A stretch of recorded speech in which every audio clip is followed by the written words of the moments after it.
इब्ने अजर मक्की अपनी किताब में लिखते हैं वक़िफ़ूहुम इन्नहुम मसऊलून, उनको रोक करके पूछा जाएगा। तो क्या पूछा जाएगा? इब्ने अजर उसकी तफसीर करते हुए बयान करते हैं अल्लाहु अकबर कि जब नमाज रोजे हज ज़कात के सारे हिसाब हो जाएंगे तो फिर रोका जाएगा जन्नत में जाने से पहले कि तुमने रसूलुल्लाह की अहले बैत से मोहब्बत की थी, उनका हक अदा किया था या नहीं किया था। ये सवाल आखिरी में तुम सबसे किया जाएगा। आखिर मोहब्बत अहले बैत इतना अहम क्यों? तो मुझे जो बात समझ में आई वो ये, अपने बुजुर्गों के अक़वाल से, उनकी तालीमात से, कि जो जिससे मोहब्बत करता है वो उसी के नक्शे कदम पे चलता है। सुभान अल्लाह, सुभान अल्लाह, माशाअल्लाह, माशाअल्लाह। अहले बैत को हर जगह जो रखा सिर्फ औलाद होने की वजह से नहीं रखा, क्योंकि रसूलुल्लाह के इल्म में ये बात है, हुजूर ये जानते हैं कि कोई कितना भी बिगड़ेगा लेकिन मेरी अहले बैत सिरात मुस्तकीम पर कायम रहेगी। हुजूर अलैहिस्सलातु व तस्लीम की निगाहें देख रही थी सन 60 हिजरी का तूफान आएगा और 60 हिजरी के तूफान में दीन बदला जाएगा, सुन्नते रसूल बदली जाएगी, अदल और इंसाफ का कानून बदला जाएगा, महरमात के साथ निकाह की तरकीबें बनेगी, सूद आम होगा, शराब एलानिया पी जाएगी। उस वक्त कुछ लोग मसलहत के तहत रुखसत पर अमल करते हुए घरों में बैठे होंगे। हालांकि उनका घरों में बैठना कोई जुर्म नहीं होगा क्योंकि शरीयत इसकी इजाजत रुखसत की देती है, लेकिन जब सब बैठेंगे उस वक्त मेरे दीन के लिए जो उठेगा वो कोई और नहीं होगा, वो मेरे ही खानदान से, मेरी अहले बैत से होगा। उसके बाद आप देखें जब हिंदुस्तान कुफ्रिस्तान बना होगा उस वक्त 90 लाख को कलमा पढ़ाने वाला किसी और खानदान से नहीं होगा, वो खानदान अहले बैत से होगा। जब दीन मुर्दा हो रहा होगा तो दीन को जिंदा करने वाला बगदाद में जो उठ के खड़ा होगा वो किसी और के खानदान का नहीं होगा, वो भी अहले बैत के खानदान का, जिसे दुनिया अब्दुल कादिर जिलानी गौसे आजम के नाम से याद करेगी। इसी तरीके से अल्लाहु अकबर 14 साल की उम्र में अल्लाह के दीन के लिए शहीद होने वाला किसी और के खानदान का नहीं, मसूद सालार गाजी अहले बैत के खानदान का होगा। इसी तरीके से कुफ्रिस्तान के अंदर साबिर कलियर की शक्ल में दीन का परचम लहराने वाला अहले बैत के खानदान से होगा। दिल्ली में इनकलाब पैदा करने वाला महबूब इलाही निजामुद्दीन औलिया खानदान अहले बैत से होगा। अल्लाहु अकबर। लाहौर की सरजमीन पर खुदा के दीन का मुहाफिज बन के खड़ा होने वाला दाता अली हुजवेरी अहले बैत के खानदान से होगा। इसी तरह क़यामत के करीब कोई खानदान दीन के लिए उठे ना उठे, आखिरी में जो मोहम्मद महदी की शक्ल में अल्लाहु अकबर दीन का हिमायती बन करके उठेगा अकेला तने तन्हा, वो भी खानदान नबूवत का चश्म चिराग खानदान अहले बैत से होगा। तो अहले बैत की तालीम इसलिए दी गई कि जो जिससे मोहब्बत करता है उसी के तरीके पर, उसी के नक्शे कदम पर चलता है। अब मुसलमानों, हमसे कहा गया मेरी अहले बैत से मोहब्बत करो। अब जब दिल में मोहब्बत किसी की भी पैदा हो, किसी की भी मोहब्बत किसी की भी पैदा होती है तो आदमी बोलने में उसकी नकल करता है, चलने में उसकी नकल करता है, किरदार में उसकी नकल करता है, खाने पीने में उसकी नकल करता है, गुफ्तार में उसकी नकल करता है। ये सब कुछ चीजें होती है। रसूलुल्लाह मोहब्बत अहले बैत इसलिए हमारे दिलों के अंदर पैदा करना चाहते हैं कि लोगों, तुम्हें पता होना चाहिए कि पहले दिन से लेकर आखिरी दिन तक हर दिन मेरी अहले बैत तुम्हारे दीन की हिफाजत करती नजर आ रही है। जब तुम उनसे मोहब्बत करोगे तो तुम दीन के मुखालिफ नहीं जाओगे, बल्कि तुम भी दीन के हिमायती बनोगे, तुम भी दीन के हामी बनोगे। लेकिन शोमिए किस्मत कि आज अहले बैत की मोहब्बत या रसूलुल्लाह की मोहब्बत या औलिया की मोहब्बत, इसका मफहूम ही लोगों ने बदल दिया। मोहब्बत अहले बैत का मतलब क्या? शरबत, खिचड़ा, न्याज, गर्मा गर्म रावजियों की नकल वाला, रसूमात वाला मुहर्रम। अब तो सुन्नियों वाला मुहर्रम बहुत सारे इलाकों में देखने के लिए आंखें तरस रही हैं। और जुल्म और दहशतगर्दी का माहौल लोगों का ये है कि उलमा को बोलने की भी इजाजत नहीं, उलमा को बोलने की भी इजाजत नहीं। जो उलमा बोले, जो उलमा गुफ्तगू करें, छोड़ दो, जरूरत नहीं, छोड़ दो। अब हाँ, कोई बात नहीं। अब मैं तो बात समेट रहा हूँ, अब बहुत बात तो इख्तिताम की तरफ जा रही है। अब थोड़ी देर सुन ले बस, कोई लंबी नहीं करनी। आप तवज्जो फरमा, एक बार दुरूद पढ़ने आप। दुरूद पढ़ने को कहता हूँ तो दुरूद आवाज भी नहीं आती, पता नहीं क्या मसला है। अरे मेरे भाइयों, एक मर्तबा दुरूद पढ़ना ये जिहाद और हज में शिरकत करने से अफजल है। बेशक बेशक। एक बार दुरूद पढ़ना हज से ज्यादा सवाब, जिहाद में शिरकत करने से ज्यादा सवाब है। फिर आपसे कहा जाता है दुरूद शरीफ पढ़ो, आप चुप रहते हैं। भाई दुरूद शरीफ तो पढ़ लो अल्लाह के बंदो। सल्लल्लाहु अलैहि सल्लल्लाहु व मौलाना मुहम्मद मादिल वजूद वल करम व आलिहि व सहबिही व बारिक व सल्लिम सलातन व सलामन अलैका या रसूल अल्लाह सल्लल्लाहु अलैहि वसल्लम। उलमा कहते हैं, उलमा पर ऐसा रोब, मुकर्रिरों पर ऐसा रोब, कोई नहीं बोल सकता गलत रस्मों के खिलाफ।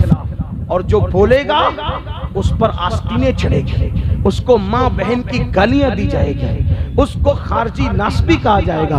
मैं तुमसे पूछना चाहता हूँ, कड़ों को अहले बैत की मोहब्बत का नाम देने वालों, नाड़ों को अहले बैत की मोहब्बत का नाम देने वालों, काले पीले कपड़ों को अहले बैत की मोहब्बत का नाम देने वालों, कलर से मोहब्बत का कोई ताल्लुक नहीं है, बल्कि किरदार से मोहब्बत का ताल्लुक है, दिलों से मोहब्बत का ताल्लुक है। अल्लाह के रसूल सल्लल्लाहु अलैहि वसल्लम जो अहले बैत की मोहब्बत की दावत दे रहे थे, इसलिए दे रहे थे ताकि ऐ लोगों, जिस वक्त लोग गुमराही के दलदल में फंसे, उस वक्त तुम्हें इमाम हुसैन का किरदार याद होना चाहिए कि हुसैन ने किस तरह किरदार से जिंदगी गुजारी, इमाम अली मकाम की जिंदगी क्या थी, इमाम हसन पाक की जिंदगी क्या थी, उनकी जिंदगियां हम भूल गए। मैं आपसे पूछना चाहता हूं, आप मुझे बताएं कि करबला के 3 दिन सिर्फ हम इमाम अली मकाम को देख लें और फिर अपने आप को देखें। बहुत तवज्जो के साथ आप सुनना, इमाम अली मकाम को देखें और अपने आप को हम देखें तो आपको ये बात मालूम करनी पड़ेगी कि हम हुसैनी किरदार पर हैं या यजीदी किरदार पर हैं। बड़ी माजरत के साथ हुसैनी कहलाकर यजीद का किरदार जिंदा करने वाली कौम अगर जमीन की पुश्त ने देखा होगा तो वो 14वीं सदी ने देखा, 14वीं सदी के अंदर देखा। अल्लाह अकबर, जितने पाप, जितने जराइम यजीद कर रहा है वो सारे जराइम इस कौम के अंदर मौजूद है जो अपने आप को हुसैनी कह रही है। इमाम हुसैन का कोई किरदार इस कौम के अंदर मौजूद नहीं। वजह इसलिए कि इमाम अली मकाम की जिंदगी पढ़ी नहीं, इमाम अली मकाम की जिंदगी सुनी नहीं, सिर्फ बस जज्बाती नारे, हर जगह जज्बाती नारे, हर जगह जज्बाती नारे। आइए मैं 2 बातें पढ़ता हूं आपके सामने, बुरा मत मानना, मेरी गुफ्तगू आखिरी तक सुनना। देखिए, एक है किरदार यजीद और एक है इमाम हुसैन का किरदार। 2 किरदार हमारे सामने हैं। अब हमें यह देखना है, मैं नहीं कहूंगा कि कौन यजीद के किरदार पर है और कौन इमाम हुसैन के किरदार पर है। मैं सिर्फ आपको इतना बताऊंगा, ये यजीद करता था और ये इमाम हुसैन करते थे। अब आपको अपने अंदर डूब कर खुद सोचना है, अपने मन में डूब कर, पाजा सुरागे जिंदगी, तू अगर मेरा नहीं बनता न बन, अपना तो बन। याद रखना, चिटिंग बाजी करने वालों, अपने आप से धोखेबाजी करने वालों, एक दिन मौत है मौत। जिस दिन मौत का फरिश्ता आएगा, रूह का रिश्ता तुम्हारे जिस्म से टूट जाएगा, हम भी मरेंगे, तुम भी मरोगे। लेकिन जब मौत का फरिश्ता आएगा तो ये जो तुम्हारा हम चिटिंग बाजियां कर रहे हैं मोहब्बत अहले बैत के नाम पर, बेजा रसूमात, गलत रसूमात, राफसियों का कैरेक्टर जिंदा करना और इमाम अली मकाम के किरदार से आंखें बंद कर लेना, मौत के वक्त पछताओगे। लेकिन उस वक्त पछताने से कोई काम नहीं चलने वाला, उस वक्त वक्त हाथ मलने से, उस वक्त आंसू बहाने से, उस वक्त तड़पने से, उस वक्त बिलखने से कुछ नहीं होने वाला। आओ मैं दोनों का किरदार पढ़ता हूँ। मेरी पूरी गुफ्तगू का हवाला इब्ने जरीर तबरी की तारीख तबरी होगी, इमाम जलालुद्दीन सुयूती की तारीख खुलफा होगी, इब्ने कसीर की अल बिदाया वन निहाया होगी, इसी तरीके से आईने क़यामत होगी। अल्लाह अकबर। और साथ ही साथ मशहद हुसैन, अल्लामा अबू इसहाक, अल्लाह अकबर। अब आइए इन सब किताबों का इतने मजमुआ, अल्लाह अकबर। इमाम अली मकाम अला जद्दी वाले सलाम का यजीद से इख्तिलाफ हुआ, यजीद से इमाम का इख्तिलाफ हुआ। देखो इख्तिलाफ की कोई ना कोई वजह होती है, बुनियादी वजह होती है। अगर आज किसी कोई इख्तिलाफ हो, मिसाल के तौर पर दो उलमा का अगर इख्तिलाफ हो तो कोई ना कोई मसला बीच में बनता है कि इख्तिलाफ की वजह क्या है, ठीक है। लेकिन एक बात याद रखना, जो बहुत बड़े लोग होते हैं जिनके पास हर नेमत होती है, वो जल्दी से किसी से इख्तिलाफ नहीं करते। लोग उनसे इख्तिलाफ करते, वो औरों से जल्दी से इख्तिलाफ नहीं करते जिसके पास नेमतें होती है। अल्लाह अकबर। इमाम अली मकाम के पास कमी किस चीज की थी? इमाम हुसैन के पास कमी किस चीज की थी? हुस्न ऐसा था, हुस्न ऐसा था। अल्लामा अब्दुल रहमान जामी कहते हैं इमाम हुसैन इतने खूबसूरत थे कि जब रात के वक्त आप गलियों में चलते थे तो लोग आपके चेहरे की रोशनी के अंदर रास्ता तय करते हुए नजर आते थे। हुस्न जमाल का आलम ये था। अल्लाह अकबर। और नसब कितना आला, जिसका नाना रसूल, जिसकी नानी उम्मुल मोमिनीन खदीजतुल कुबरा, जिसके बाबा अली के मुर्तजा, जिसकी अम्मी सैयदा फातिमा ज़हरा, नसब इतना आला था। अल्लाह अकबर। वो इमाम अली मकाम, इल्म बेमिसाल, हुस्न बेमिसाल, नसब बेमिसाल, खानदान बेमिसाल, तकवा बेमिसाल, तहारत बेमिसाल, खून बेमिसाल, सब कुछ बेमिसाल। अरे उनका घर भी इतना बेमिसाल था कि उस घर में सैयदुल मलाइका जिब्रील अमीन भी इजाजत के बगैर दाखिल नहीं होते थे। उनके घर में बेइजाजत जिब्राइल आते नहीं। कद्र वाले जानते हैं कद्र शान अहले बैत। इतना आला घर। उनकी अम्मी इतनी मुकद्दस थी कि जिसके सर के दुपट्टे को कभी चांद और सूरज ने नहीं देखा। मेरे इमाम कहते हैं जिसका आंचल न देखा महो महर ने, उस रिदाए नज़ाहत पे लाखों सलाम। लेकिन इमाम ने इख्तिलाफ किया यजीद से। यजीद पलीद, बदतरीन इंसान।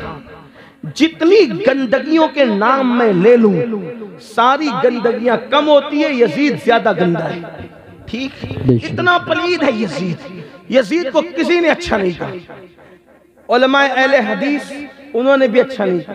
उनकी अक्सरियत वहीदुज़्ज़मान अपनी किताब हदियतुल महदी के अंदर यजीद के बारे में कहते हैं, वो तो लिखते हैं कि यजीद तो ऐसा था कि उसने कहा था माअज़ल्लाह सुम्मा माअज़ल्लाह कि बनु हाशिम पर कोई वही नाजिल नहीं हुई। उन लोगों ने तो हुकूमत और सल्तनत के लिए ड्रामा रचा था वही। यानी कि ये तो उलमाए अहले हदीस का स्टेटमेंट ये है यजीद के बारे में। नए लोग अगरचे बिगड़े कुछ करें, हालात के तहत समझौता करें, अलग बात है। वहीदुज़्ज़मान की किताब हदियतुल महदी मौजूद है, आप उसमें देख सकते हैं। इसी तरीके से आप उलमाए देवबंद की किताब उठाकर देखें, कारी तय्यब उन्होंने अपनी किताब में शहीद करबला के अंदर जगह जगह यजीद की मजम्मत की। मौलाना हुसैन तांडवी, जिनको हुसैन अहमद मदनी कहते हैं, उन्होंने यजीद के खिलाफ लिखा। यानी कि आप देखते चले जाएं, एक सिलसिला है, कोई यजीद को अच्छा नहीं कहते। हत्ता के सिख मजहब के लोग भी, उनके अपने मजहबी जो पेशवाए, उन्होंने भी यजीद की मजम्मत की। हत्ता के जो वो गुरु नानक जैसे लोगों ने, अल्लाह अकबर, ये यजीद के मुतालिक जो है वो इंतहाई वो उसका घिनौना किरदार पेश किया। इसी तरीके से हिंदू मजहब के जो पढ़े लिखे लोग गुजरे हैं, उन्होंने यजीद की मुखालफत। यजीद को किसी ने अच्छा नहीं कहा। अमीरुल मोमिनीन हजरत उमर इब्न अब्दुल अजीज के दरबार में जिसका खानदानी रिश्ता था यजीद से ताल्लुक था, उनके उमर इब्न अब्दुल अजीज के दरबार में यजीद को अमीरुल मोमिनीन कहा। तो उमर इब्न अब्दुल अजीज ने कोड़े लगवाए अमीरुल मोमिनीन कहने वाले। आप गौर फरमाइए, इतना गंदा था यजीद। लेकिन इख्तिलाफ क्या था? इख्तिलाफ ये था कि यजीद खुले आम शराब पीता था और शराब को आम करता था। उसके दरबार में शराब एकदम अलग-ऐलान पी जाती थी और शराब को आम किया जा रहा था। इस चीज को इमाम अली मकाम ने महसूस किया। इब्ने कसीर ने लिखा है कि यजीद ने सफरे हज में भी शराब पी। यानी आपके ये जो गांव आपका है, अगर यहाँ कोई शराबी आदमी हो, अल्लाह ना करे,